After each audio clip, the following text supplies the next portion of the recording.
The atmospheric pressure keeps us alive. Any other pressure will kill us, high or low. There's certain fish, they live at a certain pressure. Bring it up, they will die. They need that pressure. So we need this sense pressure. In this spectrum of Vidjyor, we are living. Below we and below are, above are, we cannot live. In light. So that is our present world. Very abstracted little world. And say, this is real, this is real. We conduct our affairs there. We kill, we cheat, we do everything there. All in that little world. All the time, immense areas of reality lying untouched. That is why science comes into the picture, philosophy comes into the picture. Whoever ever takes the Atman into account in normal talk, find out. Business, industry, everywhere. Where is the place for the Atman? Nowhere. Only things. We are handling things. And we take them real. Otherwise handling will have no meaning. If a businessman handles money and says this is unreal, he won't do it. It is real. He himself is unreal, but that is real. Things are more real than a man. Swamiji, isn't it common sense to be afraid of the unknown? It is common sense, but we must go beyond common sense. Common sense is very ordinary children's mind. So if you are But for worldly life, common sense is needed. For making money, enjoying life, all this common sense is needed. But the knowledge of truth, you pierce through common sense. As I told you, like the earth is flat, that's common sense. Even geometry, we make geometry, but geometry is a false thing. There is no real geometry. A, B, C, 3 points is length, but all false. Because it is a spherical world. Where is a straight line? How do you pierce through? How do you pierce through to come to the truth? Exactly. The attachment to this particular world seen by the five senses or through common sense must go.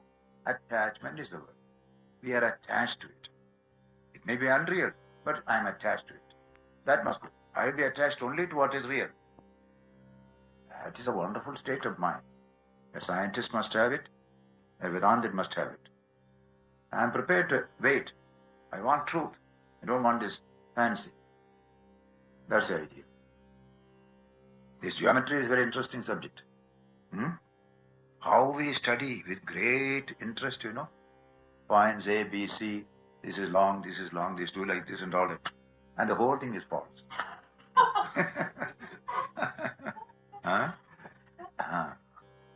Spherical must have a spherical geometry. Originally they didn't understand that. All the propositions are false.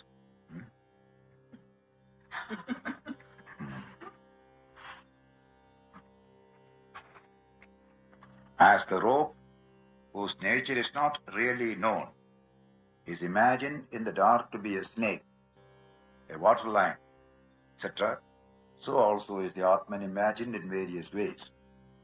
This Atman you imagine as a little self, as the objects that you see, all these things.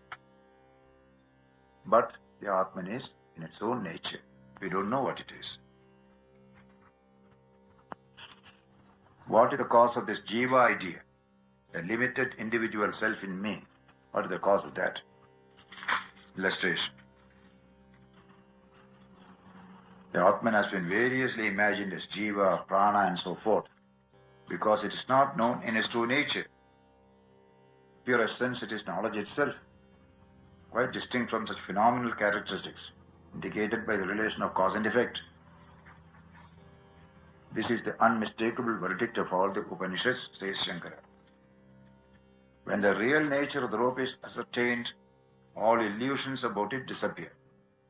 And there arises the conviction that it is one unchanged rope and nothing else.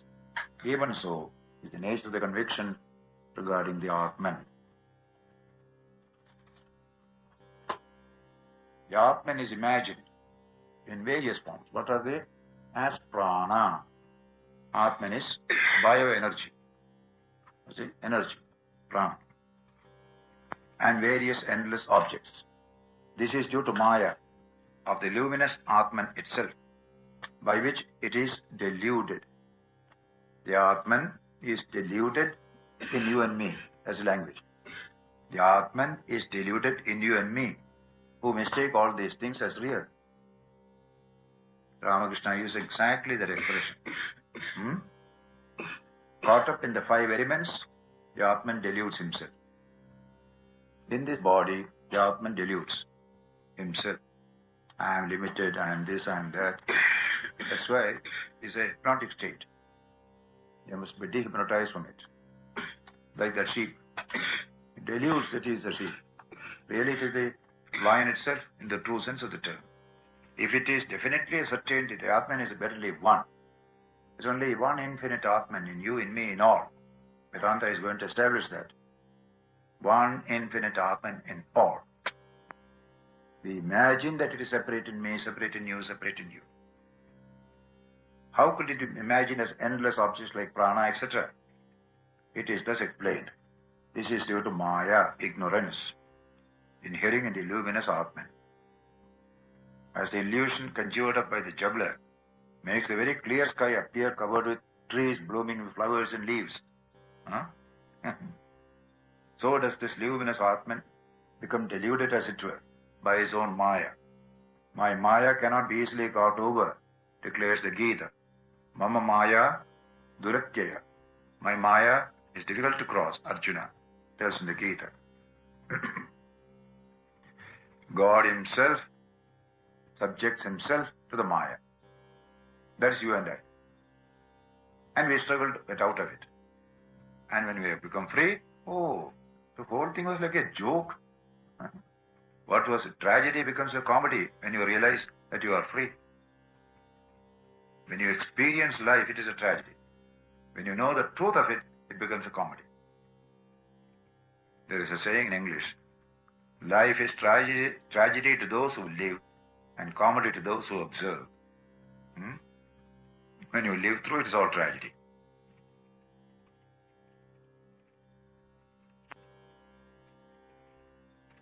Those that know only prana call it prana. Atman as prana. Atman is mere energy, some people will say. Even in science today you can say it's a quantum field energy, is the Atman. They will say. Or they call it bhutas, or primary elements, gunas, or the various sattva, rajas, tamas, and tattvas, all the 24 categories which create this universe. These are all from various philosophers. They are quoted here. Tattvas. Shaivas enumerate 3 tattvas. Atman, Avidya and Shiva. 3 tattvas are there. Those acquainted with the quarters, call it quarters. Those with objects, call it objects. Those with lokas, the worlds. Devas, the devas. This is how one Atman is imagined in 1,000 ways. It is this, it is this, it is this, according to the perspective of your position. Pauranikas. Then, those knowing the Vedas call it the Vedas. Acquainted to sacrifices call it sacrifices. Enjoyment, call it such, etc., etc. Knowers of the subtle designated as the subtle. The gross call it the gross. Familiar with the personality, call it a person. Those who do not believe in anything having a form, call it a void. In Buddhism, we call it a void. The Atman is a void, that way. The idea that ultimate reality is an absolute void is also an illusion. A void should also have a knower, so cannot be substratum on the positive fact of empirical experience. Then, others call it time. Time is the whole reality in this world. Knowers of time call it time. Knowers of space call it space. Those versed in disputation call it problem in dispute. Knowers of the worlds call it the worlds. These are various schools of philosophy. How the one reality is appearing as in different forms. Swamiji, how come the void should have a knower? Well, what it says back here. When you say the world is a void, the reality is a void, how do you know it? Then they're just describing... You, the subject, know the object as a void. And therefore, you are as the eternal self. The knower is there yet to know that a thing is void. That's the idea. The ultimate category cannot be a void. That's the logic of it. The ultimate category is a yes and not a no. Is it because it becomes a concept if you call it a name? Any concept. Void, of course, is a concept. And is a perceiver of the concept. You see, any object must have a subject to cognize it. Void is an object. And subject to cognizes is the Atman. Then that's the closest way you can describe something that's indescribable then. Yes, that's the correct way. It is indescribable, is perfectly all right. But it is a zero, it is a void, it is nothing. All that is wrong. Plus words can come to The last category of thought is a yes and not a no. That's the language. Vedanta. Say God exists. All right. So God does not exist. Who says that? You. You are God. That we forget. To say God does not exist is to make an assertion, positive affirmation. And the self who affirms it is always there. Otherwise no affirmation is possible. So affirmations and negations are possible because there is a self. Take the self away, none of this is possible. Keep quiet. Only. Silence, we don't mind. Atman is silence, there is no harm. Atman is this, Atman is that. All that is various imaginations about the Atman. And finally, there is nothing. There is another imagination. The perceived imagination can never be negated. It is like Descartes' famous principle. In European thought, philosophy started with Descartes, modern philosophy. It's a famous book on method, treatise on method. Descartes, I think 16th, 17th century. Let me begin with doubting everything, he said. He begins there. Doubting the world, doubting this object, doubting the sun, doubting this, doubting that. Went on doubting everything. I shall doubt everything. Then he said, but then I am there to doubt. That I cannot doubt. Then everything collapses. That's how it comes there. Doubter cannot be doubted. Isn't it wonderful? This is exactly what Shankara says. He who is the negator, he is the self which perceives the negation. The Atman is the very self of the negator. One who negates everything. His very self is the Atman. Can you follow that? Simple logic. Like Descartes said, doubter cannot be doubted. Isn't it? There's nothing else that can only be him. Then who is there to doubt? Doubter cannot be doubted. He said that. Then he started from there again constructing a philosophy. After all these wonderful experiments. Of course, he divided the world into two, subject and object. And that is the beginning of Cartesian dualism, which is inflicting so much harm on Western thought, but got in so many writers. Aristotle's realism, Cartesian dualism. Two rigid things on Western thought.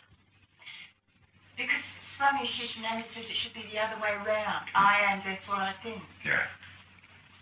That is what he said. He said that. Cogito ergo sum. I think, therefore I exist. He said. Famous statement in French. Cogito ergo sum. I think, therefore I exist. But anyway, it comes to near Vedantic way of telling. The final negation is an impossibility. Swami Ranganathananda says it should be the other When way you say round. there is nobody in this room, you are correct. There is nobody in this room. What about you? You are making a statement. You are there. Can you ever avoid that? When you make a statement, there is nobody in the room. But you miss yourself in all calculation. That's going to come here. But you wouldn't make a statement like that, would you? Now, whenever you make a statement like that, what is the implication? That you are there, and you didn't take that into account when you make that statement. That's all. And you are that. Vedanta merely says, you are that. Tattvamasi means that. The missing tenth. You are that missing tenth. That's the story Shankara gives it. You know that story? 10 people were crossing a river, doing business in the town, going to the village. The river was swollen. They swam. And they felt a suspicion that one of them was drowned. And they started weeping, wailing. Oh, one of our comrades is killed in the floods. A man was passing. What's the matter with you? Oh, we were 10, one is washed away. We are very sorry for our loss of our friend. We are now 9 only. How do you know? We calculated, we counted ourselves. We are only 9. He suspected they are not counted properly. Come on, stand. You count 1, 2, and last man counted 10. What's happened? You are 10. Each one omitted counting himself. And you are that missing 10, that man said. That missing 10 you are to everyone. That's exactly the Atman. You are that missing 10th. When you don't count yourself, you're only 9. And weep, and wail, and go on beating the head. All this foolishness because you don't know. You are always there. You are the missing 10th means that. So various ideas, mind, chitta, dharma, these, that, so many things. People have so many categories. Some say that the reality consists of 25 categories. That is the Sankhyas. Others 26. There are others who conceive it as consisting of 31 categories. People are not wanting, who think such categories to be infinite. So many categories are there. Say, physics, 18th, 19th century, said there are 92 elements. Yes? Then we went on reducing them. Now only 3 remain. Electromagnetism and gravitation and one more item. 3 items remain now. That's all. All the 92 has been reduced.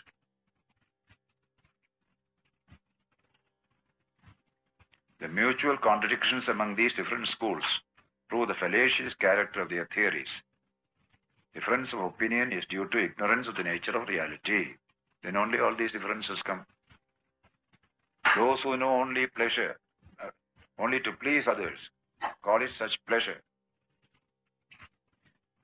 Grammarians call it the male principle, the female principle, or neuter. Others call it para, para. These are all merely details. How we, what you call posit, it is this, it is this, it is this, speculative philosophy. All the time the Atman is behind his infinite self, perceiving all this, watching all this. We miss him all the time. In the words of creation, call it creation, srishti. In the words of dissolution, call it dissolution, subsistence. Really speaking, all these are always imagined in the Atman. That's all. There are so many flickerings in the Atman, all these are. Yes. He, the inquirer, cognizes only that idea that is presented to him. It, the Atman, assumes the form of what is cognized and thus protects the inquirer. Possessed by that idea, realizes it as a sole reality. This is what we do. My religion, Allah, is the correct thing. All right, you hold on. It does good to you. Or Jehovah, yes, hold on. So many ideas we have. They all do not know the Atman. Behind all this, those who know, they do not come to conflict with others. That is the idea. The difference between matam, tattva. I have got a very secret idea. I hold it to myself. You live according to it. It does you good. But don't quarrel with others. They have got their secret ideas. That's called matam, means opinion. The other is tattvam, truth. Truth is more than opinion. So lay aside opinions, come to what is truth behind all this. Vedanta tried to do this. That is why it created more harmony among various sects and schools. What is gained by this endless discussion? whatever idea or interpretation of such things as prana, he realizes that soul essence, that is the Atman for him, he says. This Atman, though non-separate from all these, appears as it were separate. The prana, this, that, Atman is not separate from them, but appears to be separate. One who knows this truly imagines the meaning of the Vedas without hesitation. Those who know the truth, that the Atman alone has become all this, they can interpret books in any way they like, because they will always come to the truth only. And charity, compassion, understanding will come thereby. You know the central thing. I know what is gold, and then I know all that is made of gold. You see that? There is nothing to worry thereafter. Those who only particularly one instrument or one ornament, mind is concentrated on that particular thing, they quarrel with others. Those who have a comprehensive knowledge, they don't quarrel. That's the knowledge of the Atman belongs to that. None but the knower of Atman is able to know truly the meaning of the Vedas, meaning of all the scriptures or even of science. Everything is the Atman. Etaireshu apratadbhavaihi pratagevedi lakshiraha.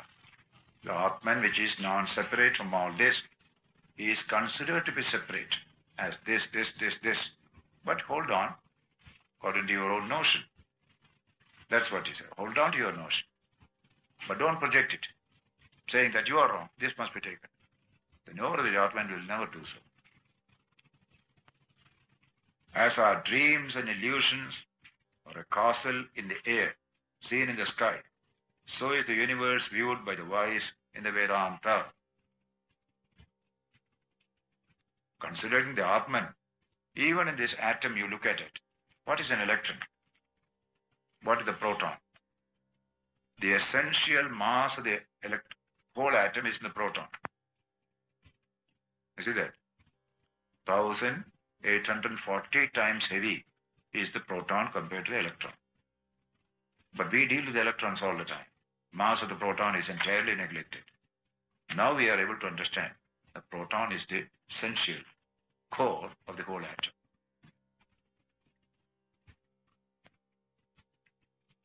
The unreality of duality has been demonstrated by reason. Shankara's commentary. Same also can be deduced from the evidence of the Vedanta scriptures. Therefore it is stated, dream objects and illusion, though unreal when their true nature is considered, are thought, in spite of their unreality, as real by the ignorant people.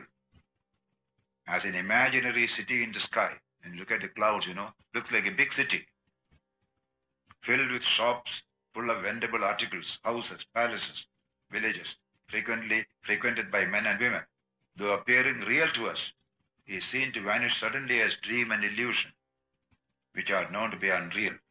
So also is this perceived, this entire duality of the universe to be unreal. Where is this taught? This is thus taught in the Vedanta scriptures. There is no multiplicity here, is a famous statement in the Upanishad. Neha nanasti kinchana. There is no multiplicity here. They are all conjured up.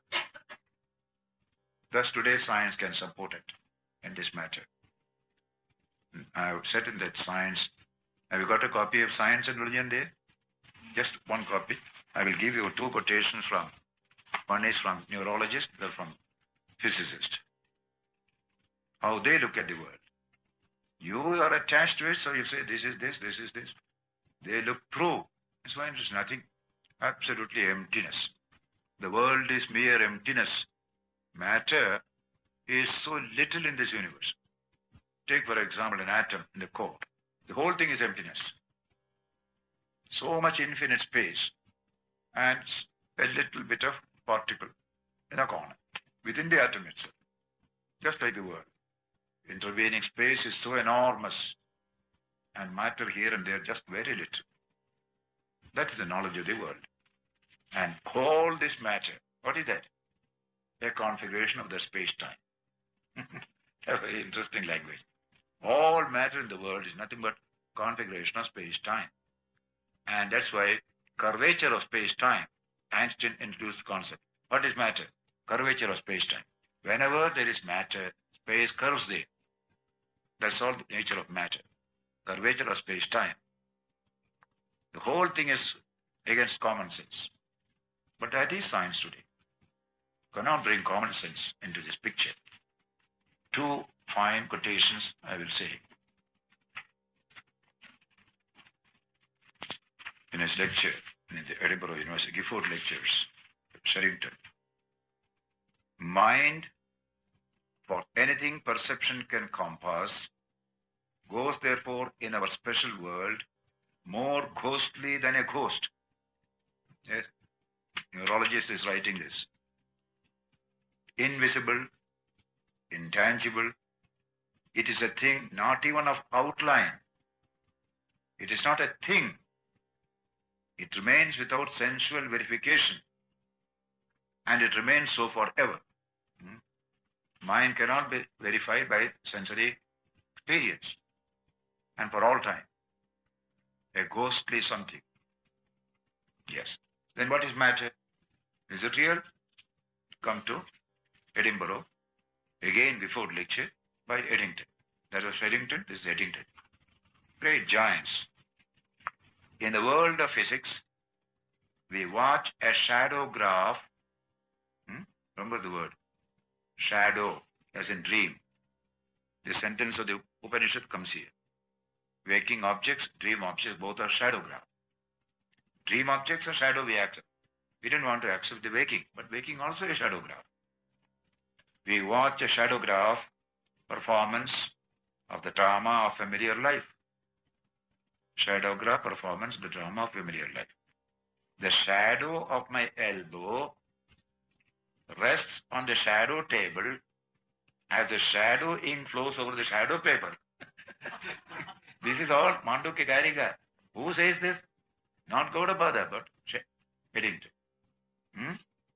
The frank realization that physical science is concerned with a world of shadows is one of the most significant of recent advances. Follow? You have to swallow, there's no other way. See? This is called truth. The other is called opinion. The market opinion. In market, bazaar, you won't have this truth. In a quiet thinking only, this truth will come. That's the idea. Opinion versus truth. Big subject. If it is opinion, we all join. Yes, the world is real. We also say. Perfectly correct. But when you investigate in truth, you discover, no. Whole thing is mere shadow. So that sentence is said, Tathaiva jagrati vino vishesha. As the dream objects are unreal, waking objects are also unreal. And today science cannot escape from that conclusion. It says, Mystery of Matter, in his introduction to the Gifford Lectures.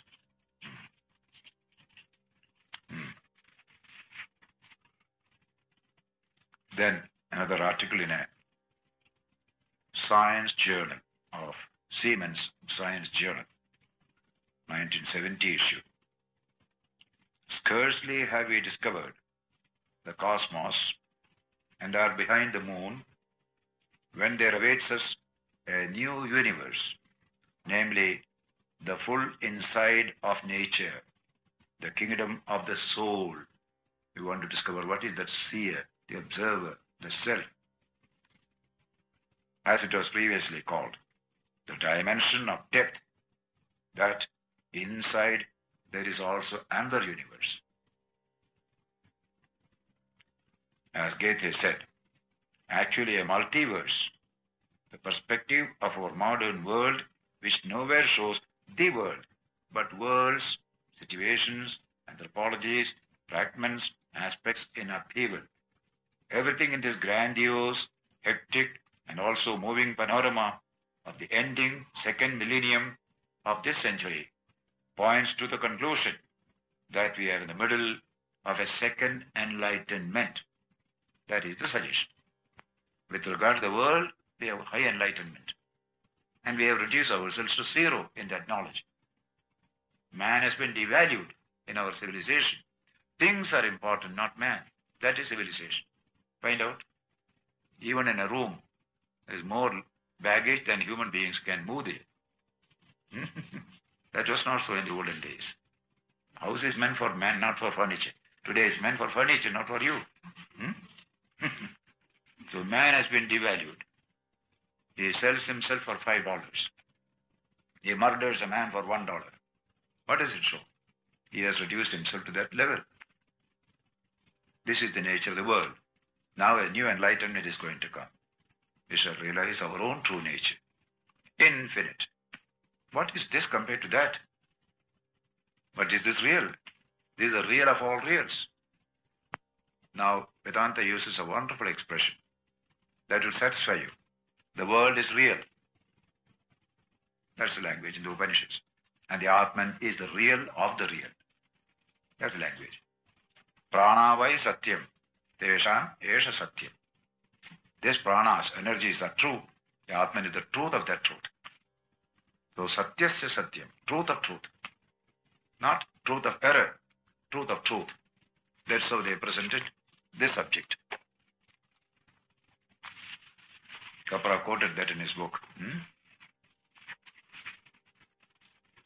Now comes a terrible statement. The next verse is very terrible. It will give us a lot of headache.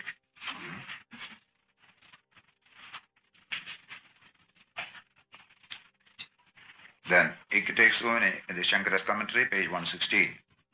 Fear rises verily from duality. Whenever you see something separate from you, you have got a sense of fear. When you feel you are one with that, there is no fear. Any stranger, you are afraid. Once you become friendly, fear goes. You see? Duality causes fear.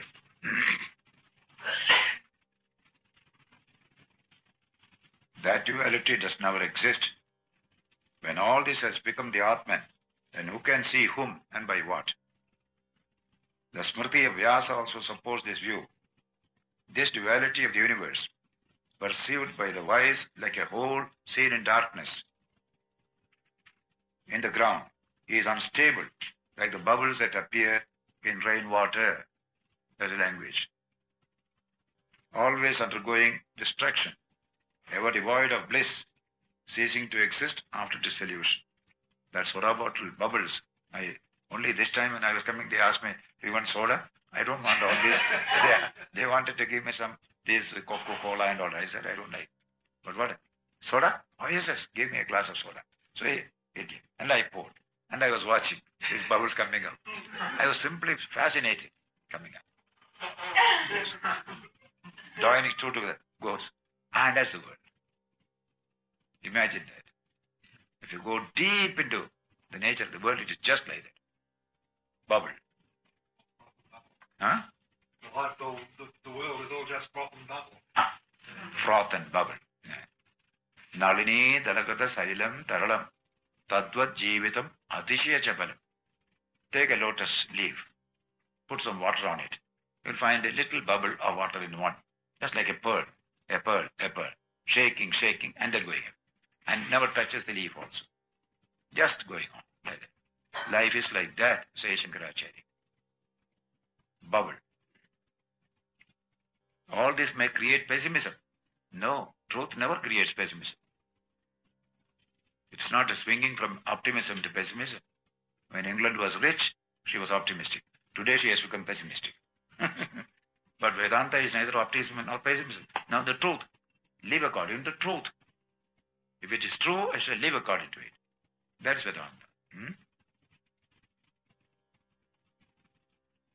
So finally comes this last sloka in this section 32. There is therefore no dissolution, no birth, none in bondage, none aspiring for liberation, wisdom, no seeker of liberation, and none liberated. This is the absolute truth. Wow, Very difficult.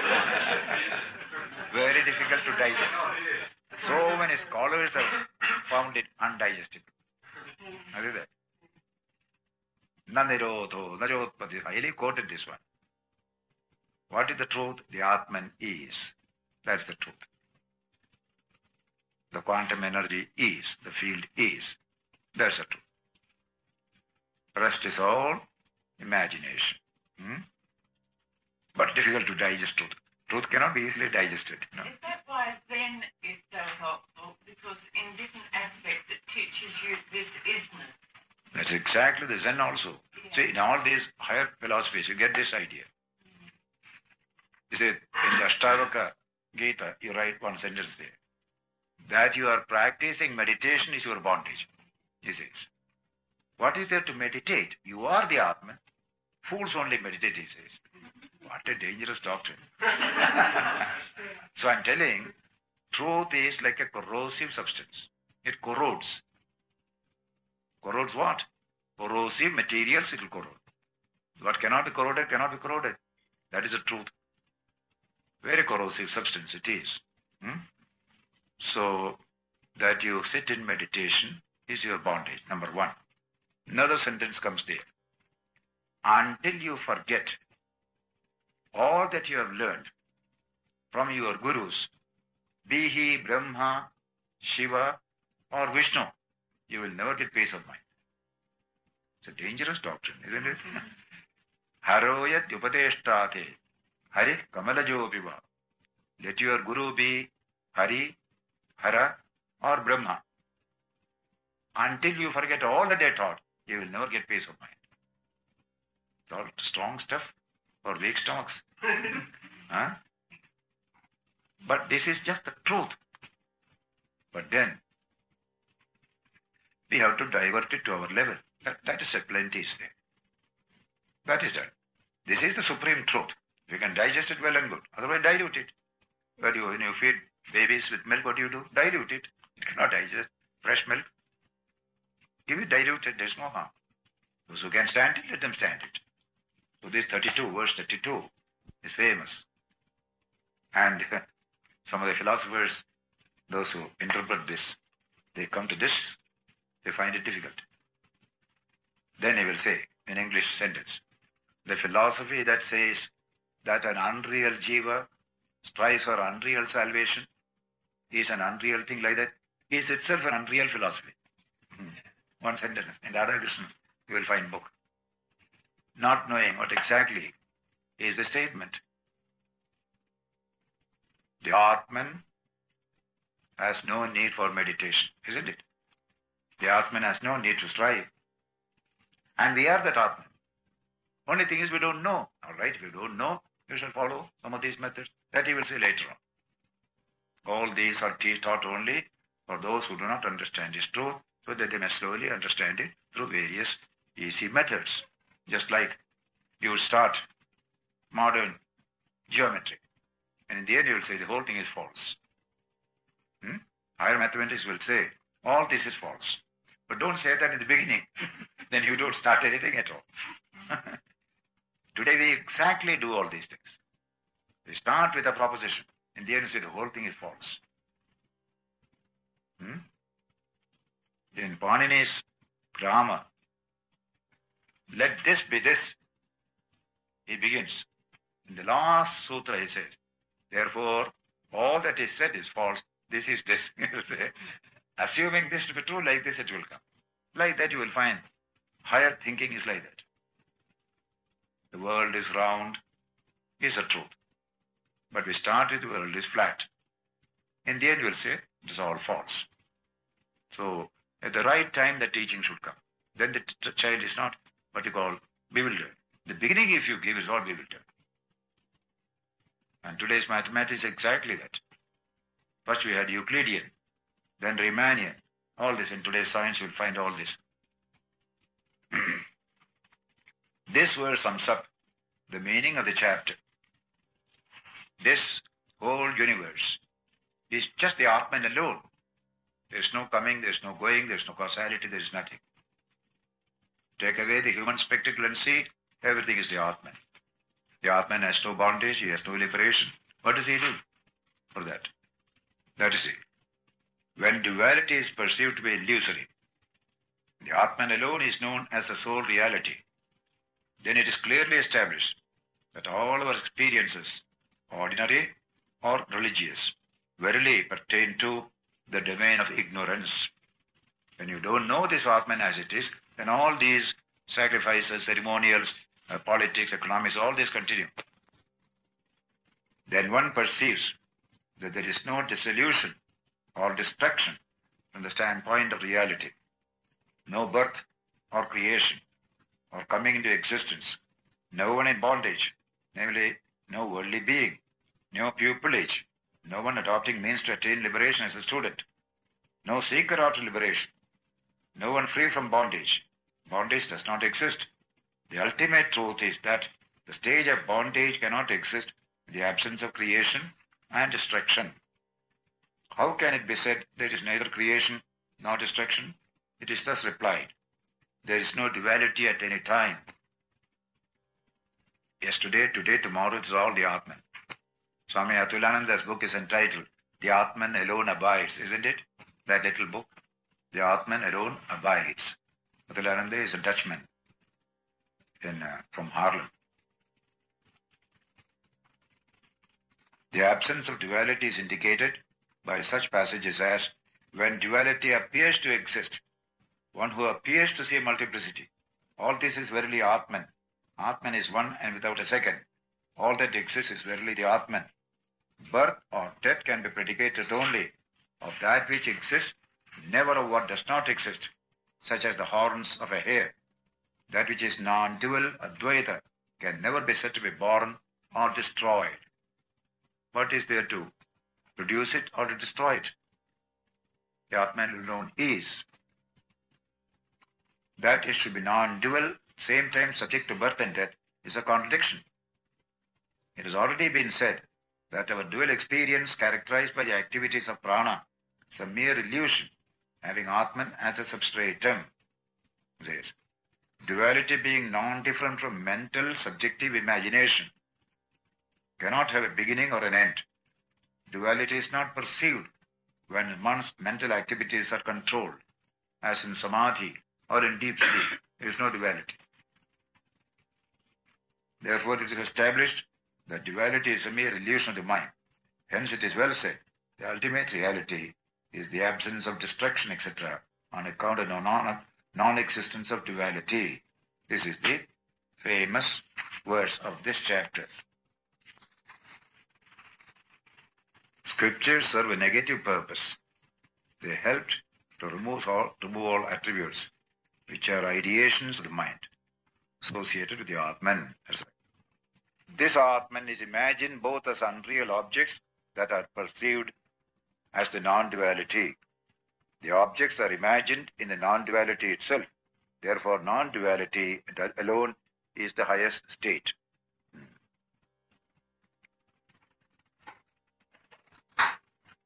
I can only quote our Einstein. Particle and field. Both cannot be true, for the field alone is true. He had to say that. Field alone is true. That is for search for truth. But convenience, pleasure, comfort, all that is separate. You see?